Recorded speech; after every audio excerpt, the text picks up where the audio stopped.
Hello, my name is Father Gregory Pine, and I am a Dominican friar of the province of St. Joseph, and this is Pints with Aquinas. Two small announcements with which to begin. First, I wrote a book. The name of that book is Prudence. Choose confidently, live boldly. And it's available for order on Amazon Kindle, and it's available for pre-order in paperback. And I think it's good. There's probably like two other people in the world who also think it's good right now, but you could be the fourth person. So check it out. The next thing is I contribute to a podcast called Godsplaining, and we are hosting retreats this summer in July and August for all comers, young adults, young men's wilderness retreat. And so you can check out the details for those retreats and apply at godsplaining.org. All right, boom. Let's get into the heart of the matter. So in this episode, we're going to talk about the existence of evil and how that poses a kind of threat, or how that poses an argument against the existence of God. Certainly it's something that St. Thomas took account of, and it's something that we can take account of inspired by his thoughts. So let's get after it. All right, so St. Thomas acknowledged the fact that the existence of evil poses a kind of threat to the existence of God. When St. Thomas talks about the existence of God in that most famous of oft-cited places, Summa Theologia, Prima Pars, Question 2, Article 3, which introduces the five ways, he actually gives two objections against the existence of God. One is like science. He's like, science. You can explain stuff with science. You don't need to explain stuff with God. And then the other is evil. He says basically, evil, yikes, good God, question mark. So St. Thomas is aware of this, obviously, and then he treats evil at greater length in the Treatise on Creation. So we're actually going to turn to the Treatise on Creation as a way by which to resolve one small problem and then try to apply that resolution to the bigger picture. So when people talk about evil, they typically distinguish between what we call physical evil and what we call moral evil. On the one hand, physical evil is like the evil of punishment or pena, if you're familiar with the Latin terminology. And then moral evil would be the evil of fault or culpa, if you're familiar there with the Latin terminology. And culpa we recognize from the word culpable or culpability. So basically, physical evil is the type of evil that's just baked into reality. It's just baked into nature. And then moral evil is the type of evil which is introduced by fell human choice. And a lot of people will say something like, okay, moral evil, I kind of get it. God gave us freedom. We misuse that freedom. We introduce, evil to the world. Real bummer. Things stink. But when it comes to physical evil, I think there are quite a few folks who get more exercised or get more kind of bewildered by this state of affairs. Because it's like, okay, God could have done whatever he wanted. Why did he make a world in which there is so manifest of a problem, okay? Or so much evil, so manifest of a problem. You get what I'm trying to say. So I think that we can take this particular argument against physical evil and then try to seek a kind of suitable resolution, or at the very least seek to inquire after the mystery which lies at the heart of it, and then we'll try to apply that more broadly. So St. Thomas, for one, is just willing to grant the fact that there is physical evil and that God is, quote unquote, responsible for it. So in the Garden of Eden, he'll say that like carnivores or omnivores would have eaten other animals. So it's not a result of the fall that you have lions eating antelope. Even in the garden, lions would have eaten antelope. And for St. Thomas, how would you describe this? That results from their natures, all right? Because a lion has this nature, it expresses itself in operation through this nature, and we see that, we witness that in its chasing down and eating antelope. So it wouldn't have been given this nature as evidenced in, this bodily makeup, were it not to be made for this precise end. All right. So then the question is, why make a world in which there are carnivores, and why make a world in which there are omnivores? And in order to address this particular concern, we can just kind of dial back to a theology of creation. Why make a world in general, and then how do these particular creatures fit within it? So when St. Thomas answers these questions, we can actually think first of his response concerning the power of God. Because St. Thomas asks there whether God could have made a better world than he did. And without hesitation, he just says, yep. Basically, think of a good thing and then make something better about it. God could have done that. But God isn't motivated in creating to make a best possible world. He isn't motivated to make the best imaginable thing. God is motivated by making something good. Because in a certain sense, anything that God creates is going to fall short of his divine perfection. So everything that is but a participation in or a kind of sharing in the divine abundance.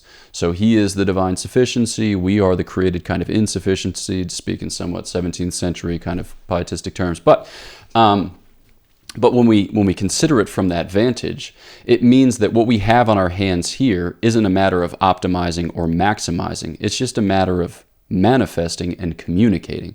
God is good. God wants to make himself known because he wants us to have the opportunity to share in his goodness, to receive his goodness, to interiorize his goodness.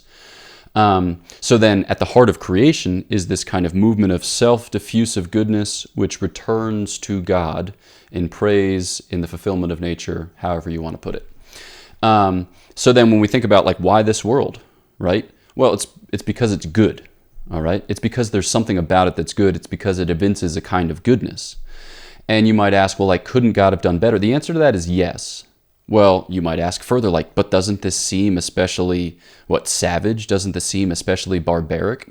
I don't know. I mean, when we kind of distill that type of objection, it gets to a kind of, what would you say, like Buddhist crisis point. Because if the point is just to minimize suffering in the world, right? Then it strikes me we can't really have a corporeal, or we can't really have an embodied, we can't really have a material world. Because it seems like it's baked into the fact that there is matter, that there is, like bodies, that one is going to build itself up by the diminishment of the other. It's not just true of animals. I mean, that's true of plants. Plants draw on the nutrients that are in the soil, that surround their roots. So in a certain sense, they're diminishing the soil by building themselves up as plants. But you're like, okay, but don't they die and decay? Okay. That's true, but like also animals die and decay, and there's this whole ecological balance and stuff like that, which itself is kind of beautiful and which itself is kind of good, all right? So what God is doing in creation isn't saying like, I will make it such that each individual instance of creation lives as long as imaginably possible and enjoys the wealth of riches and never suffers any particular limitation or threat. God is saying like, I am good, I want to share my goodness, and I want to make my glory manifest. And what is more, my glory can't be made adequately manifest by one created thing. There's no one created thing which exhausts all that there is to say about God. And so God creates a variety of created things so that each will say something distinct, unique, beautiful about him, and also that the kind of ecosystematic harmony of those different things would testify to his glory in its own way, in its own orderly, in its own hierarchical, in its own excellent way.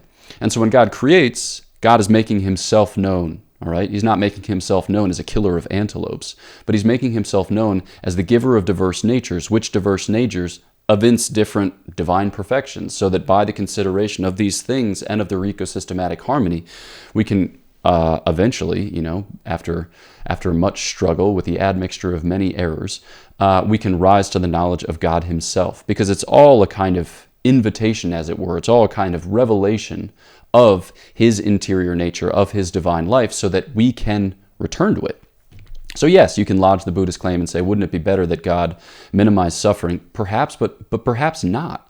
Because think of the glorious things that you draw forth from just watching Planet Earth, or like whatever is the most recent Discovery Channel special. Like a lot of that involves predatorial behavior, right? But it's not of a moral sort. It's just of a manifest sort.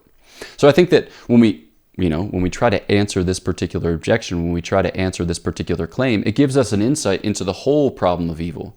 Because oftentimes we're thinking about God as one particular cause who is responsible for maximizing or optimizing the operation of all other particular causes, as if God were just constantly making adjustments in every possible instance such that each thing would enjoy, the kind of abundant life that is proper to it in its nature.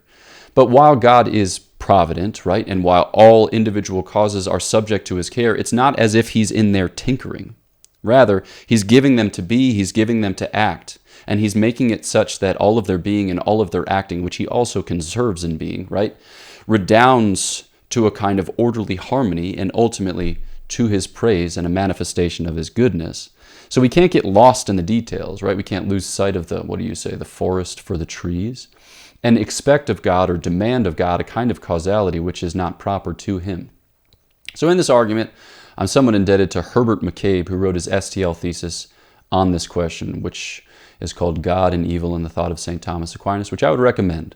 Right now, is that an especially satisfying answer for us who kind of struggle with evil on a kind of anecdotal or existential level? Not necessarily, but it begins to introduce distinctions into our thinking, into our arguing, which help us to pursue a good course or pursue a profitable course as we reason through and reason out what it is that God is doing in this creation of his. So I'm going to take a brief look at my notes and make sure that I've said the things that I want to say. And I think that I've said most of them. So yeah, let me know in the comments what you think about this and ways in which the argument can be improved and maybe where we can turn to next in considering God and evil. Short of that, that's all I have. So yeah, do check out the book that I wrote called Prudence, Choose Confidently, Live Boldly, and do check out the retreats that we're hosting for Godsplaining this summer, which you'll find at godsplaining.org. So my prayers are for you. I ask that you would pray for me, and I'll catch you next time on Pints with Aquinas.